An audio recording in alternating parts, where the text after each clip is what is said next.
은혜로운 찬양 늘 감사를 드립니다. 제가 지난 한 2달여 동안 이제 하나님의 전신갑주에 대해서 함께 1, 2부 예배 때 말씀을 쭉 나누었습니다. 제가 5번째까지 하고 난 다음에 목사님께서 7월 5일 날 복귀하신다는 얘기를 들으신 어떤 분들이 6번째는 이제 못하겠네라고 이렇게 말씀을 하시기도 하셨습니다.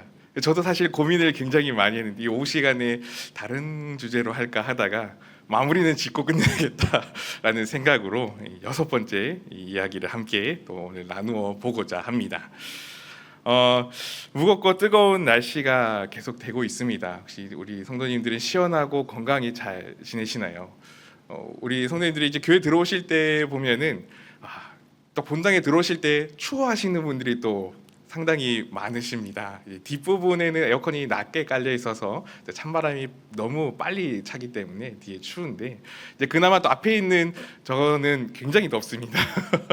그래서 지금 날씨도 날씨지만 여러 가지 상황으로 굉장히 더운 가운데 이렇게 지냅니다. 특히나 우리가 이 여름에는 집에 가만히 있어도 이제는 거의 집안의 온도가 30도까지 올라갈 정도로 굉장히 뜨거운 날이 계속해서 지속되고 있습니다.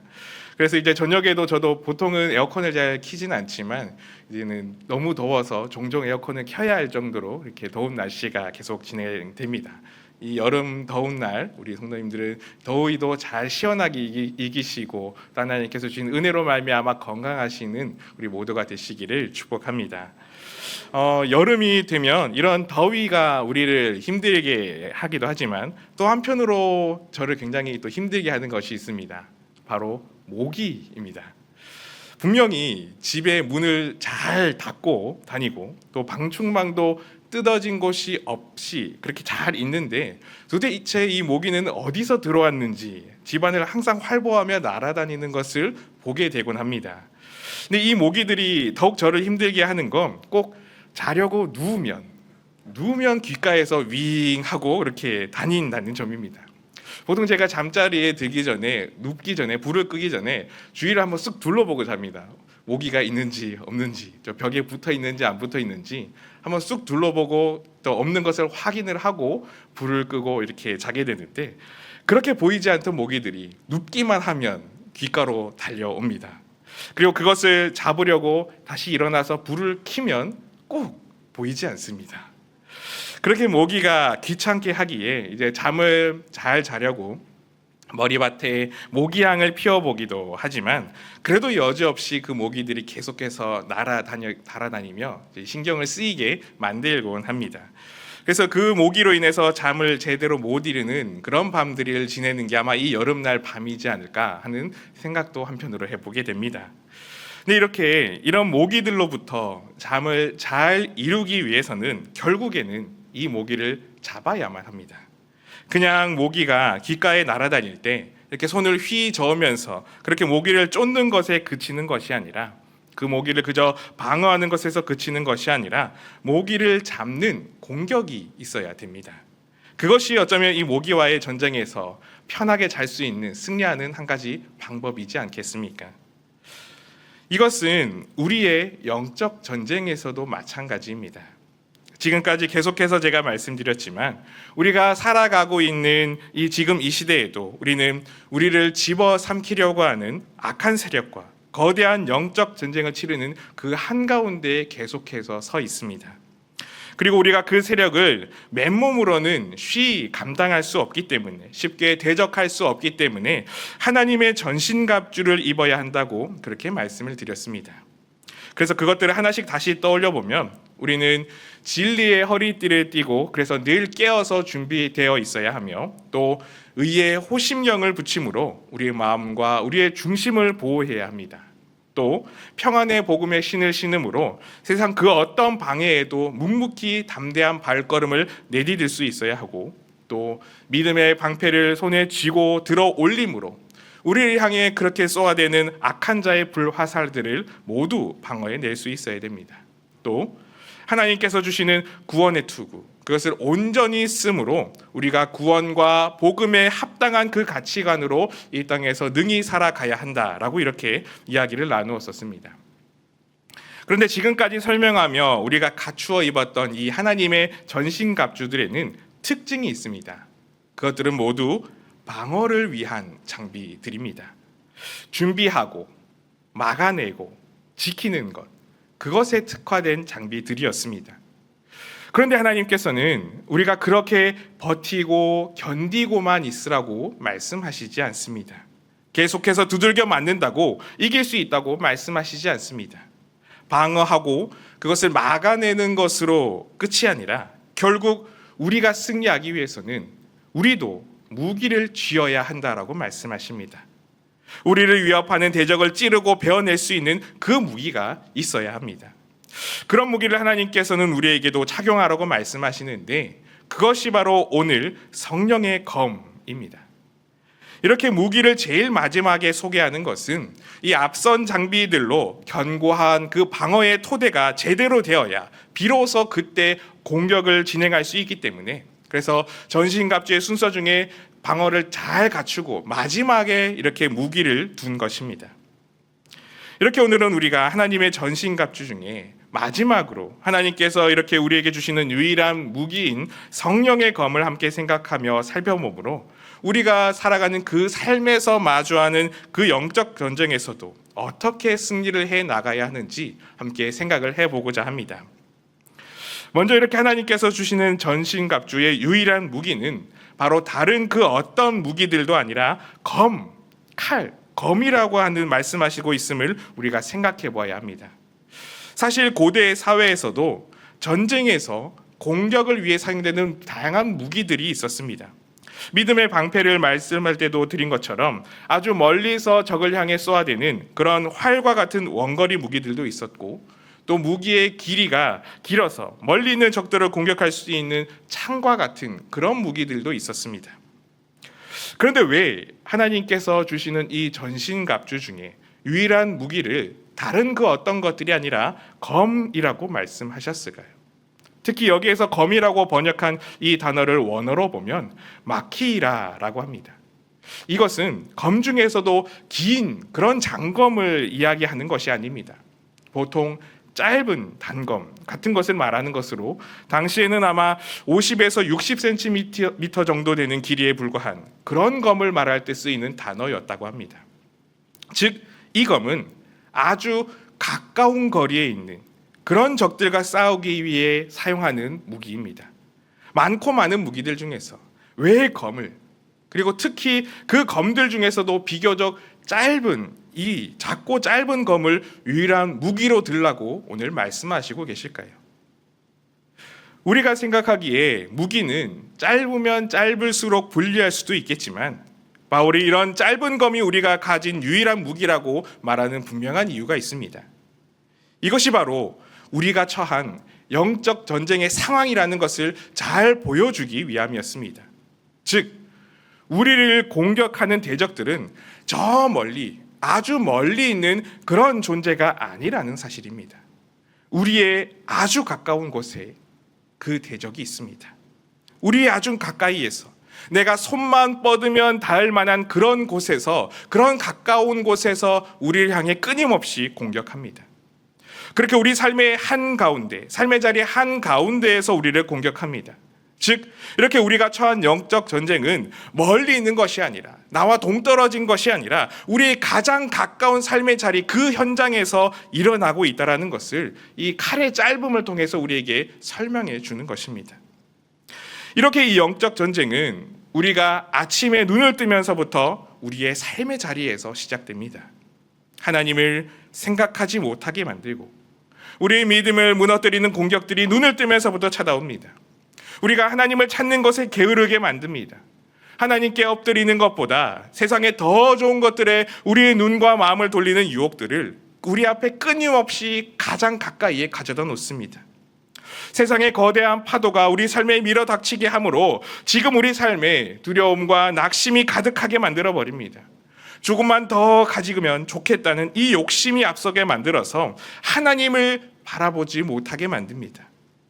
우리의 가정에서, 또 때로는 자녀들로 인하여서, 또 직장에서 동료와 상사와 여러 사람들을 통하여서 우리 안에서도 계속해서 분노가 일어나게 만들어 우리가 마땅히 품어야 할 하나님의 선함과 예수님의 사랑이 사라지도록 공격합니다. 우리 안에 정직이 아닌 거짓을 품어서 속이는 자가 되게 만들고, 무엇보다 하나님 앞에서 거룩함을 품지 못하도록 세상을 닮아가도록 우리를 끊임없이 가장 가까이에서 계속 공격하고 있습니다. 또한 우리가 삶에서 실패하게 만들기도 하고 또 절망하게 만들므로 이 하나님의 사랑과 하나님의 살아 역사하심을 의심하게 만들면서 너는 하나님께 소중하지 않은 사람이라고 생각하게 만듭니다. 너는 실패한 인생이라고, 너는 하나님의 사랑을 받지 못하는 사람이라고, 너는 기도해도 소용없다고, 이런 작은 거짓말, 작은 욕심, 작은 낙심으로 우리의 이 마음을 우리의 가장 가까운 곳에서부터, 매일의 삶에서부터 공격해 나오고 있습니다.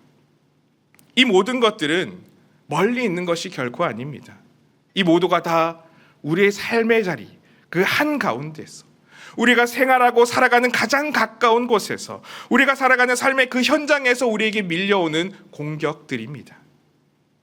우리가 앞선 그 전신갑주들을 모두 무장하기는 하지만, 그러나 하나님께서는 우리가 이런 공격들 앞에서 그것을 그대로 맞으며 그냥 참고 견디라고만 말씀하시지 않습니다.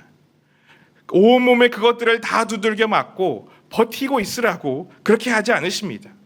그 공격에 대적하라고 맞서라고 말씀하십니다. 그리고 그렇게 대적하기 위해서 우리 손에 무기를 쥐어주시는데 그것이 바로 성령의 검입니다. 특히 이렇게 가까운 곳에 있는 적들을 우리는 활이나 창과 같은 그런 무기로 공격할 수 없습니다. 대적하는 방법 자체가 다르기 때문이겠죠. 그렇게 우리 삶의 가장 가까운 곳에서 공격하는 적을 무찌르는 것은 민첩하고 빠르게 반응하여 사용할 수 있는 그런 무기여야만 합니다. 그래서 하나님께서는 우리가 매일의 삶 속에서 사용할 수 있도록 가장 가까이에서 공격하는 그 적들을 빠르고 능히 무찌를 수 있도록 우리의 매일의 삶 속에서 사용할 수 있는 가장 합당한 무기로 이 검을 쥐어 주십니다. 우리 삶의 가장 가까이에서 일어나는 이 영적 전쟁에 가장 빠르고 가장 적절하게 대응할 수 있는 적합한 무기, 그런 가장 완벽한 무기를 우리에게 주시는 것입니다. 그렇다면 그런 가장 완벽하며 적합한 무기는 무엇으로 된 것이라고 오늘 말씀하고 있습니까? 이 무기인 검도 이전에 다른 그런 전신갑주들과 마찬가지로 세상적인 것으로 만들어진 것이 결코 아닙니다. 오늘 말씀에서 이 검은 성령의 검, 곧 하나님의 말씀이라고 표현하였습니다. 우리가 가지는 유일한 무기는 이 성령의 검은 곧 하나님의 말씀입니다. 우리가 영적 전쟁에서 사용할 수 있는 유일한 무기는 세상 그 어떤 힘과 세상 그 어떤 능력과 권세와 같은 것들이 결코 아닙니다. 왜냐하면 에베소서 6장 12절에서 말씀하는 것처럼 우리가 하는 이 싸움은 사람과 같은 혈과 육이 아니라 어둠의 세상을 지배하는 자들과 같은 그런 악한 영들을 상대하는 것이기 때문에 그렇습니다. 세상적인 것으로는 결코 상대할 수 없는 그런 것들과 맞서야 하는 것이 바로 우리가 처한 영적 전쟁이기 때문에 우리는 세상과 똑같은 그런 무기들로 반응하며 맞서 싸우는 것이 아니라 하나님께서 우리에게 쥐어주시는 성령의 검, 오직 하나님의 그 말씀으로 맞서 싸워야만 합니다. 그런데 재미있는 것은 오늘 이 본문에서 사용한 말씀이라고 하는 이 단어의 원어입니다. 보통 신약 성경에서 보면 하나님의 말씀을 표현할 때 여러 가지 단어를 쓰는데 가장 많이 쓰는 단어가 로고스라고 하는 헬라어입니다. 로고스는 하나님의 객관적인 진리를 드러내는 것으로 때로는 성경 전체를 가리키는 것이기도 하고 또 때로는 하나님의 계시를 가리키는 것이기도 하고 또 요한복음에서는 예수님을 가리켜 이 말씀 로고스라고 할 때 사용하기도 했습니다. 즉 기록된 하나님의 말씀을 보통 설명할 때 이 로고스라고 하는 단어를 씁니다. 그런데 오늘 이 본문에서 바울은 이 말씀이라고 하는 단어를 레마라고 하는 말로 표현했습니다. 로고스와 레마 이 둘 다 말씀으로 번역되기는 하지만 강조하는 그 지점에 조금의 차이가 있습니다. 레마는 선포된 말씀, 특정한 상황 속에서 적용하는 말씀이라는 것에 조금 더 강조점이 있습니다. 그래서 지금 현재의 상황에 맞게 내게 주시는 말씀에 대한 그 의미가 더 담겨 있어서 조금 더 주관적이고 더 역동적으로 살아 움직이며 지금의 우리 삶에 맞닿아 있는 그런 말씀이라는 현재적인 의미를 담아서 설명할 때 바로 이 레마를 표현합니다. 그렇기에 하나님의 말씀인 이 성령의 검, 이것을 가진다는 것은 단순히 우리가 성경책을 들고 있는 것을 의미하지 않습니다. 이 성령의 검인 하나님의 말씀은 성령님께서 이미 기록된 그 하나님의 말씀을 지금 내가 처한 삶의 자리에서 기억나게 하시고 깨닫게 하시며 순종하게 하심으로 지금을 살아가는 우리 삶 속에서 살아 움직이는 하나님의 말씀, 그런 레마가 된다는 것을 의미합니다. 그저 기록된 말씀으로 그치는 것이 아니라 지금의 내가 처한 영적 상황, 전쟁의 상황 속에서도 능히 맞서 싸울 때 싸울 힘을 매 순간 주시고 의지를 주시며 무너지지 않도록 성령의 감동을 주심으로 오늘 이 순간 나에게 말씀하시며 내 삶의 은혜로 적용케 하시는 그런 살아있는 말씀, 그것이 바로 이 레마이며 하나님의 말씀으로 된 성령의 검입니다.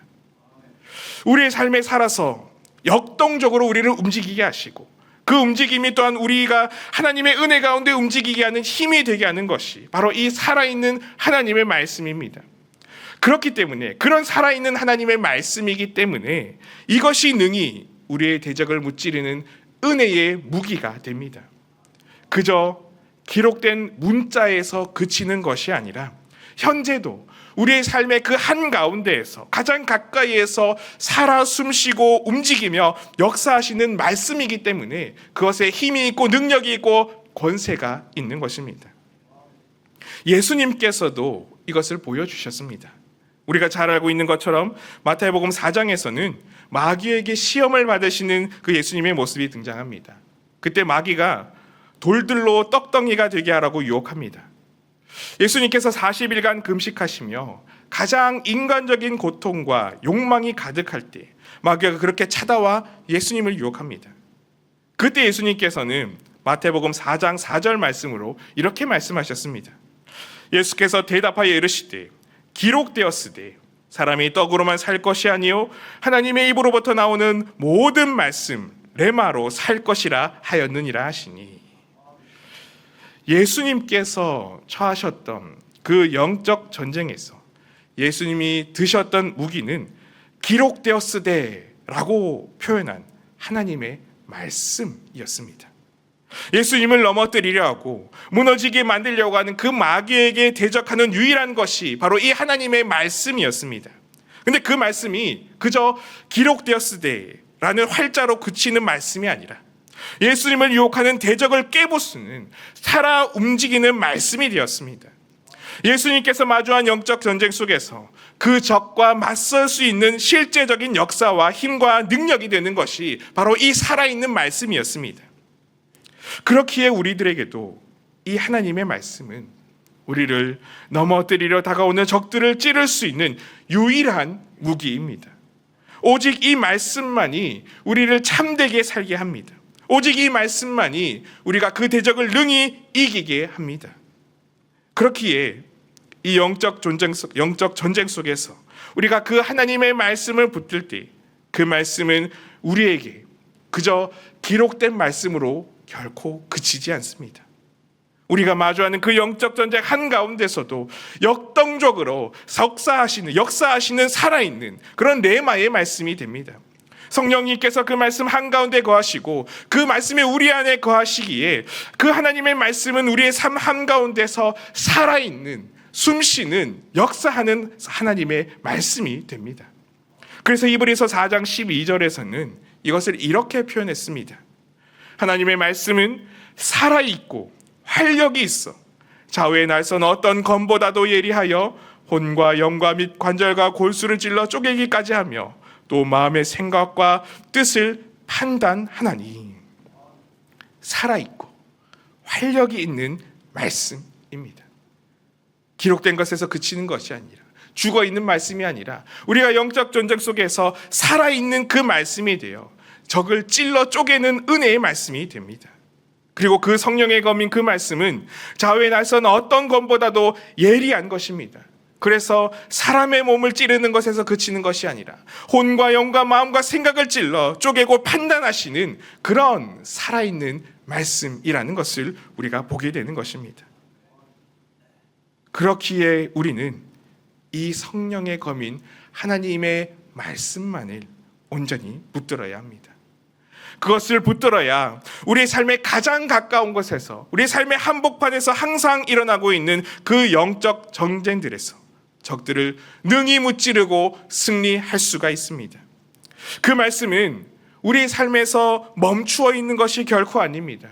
우리가 마주하는 영적 전쟁 속에서 가장 필요한 말씀으로, 가장 필요한 은혜로, 가장 필요한 방패와 때로는 가장 날카로운 무기로 역동적으로 변화하여서 우리를 지키고 우리를 보호하고 우리를 무너뜨리려고 하는 적을 거꾸로 쓰러뜨리는 유일한 무기가 되는 것이 바로 이 살아있는 말씀입니다.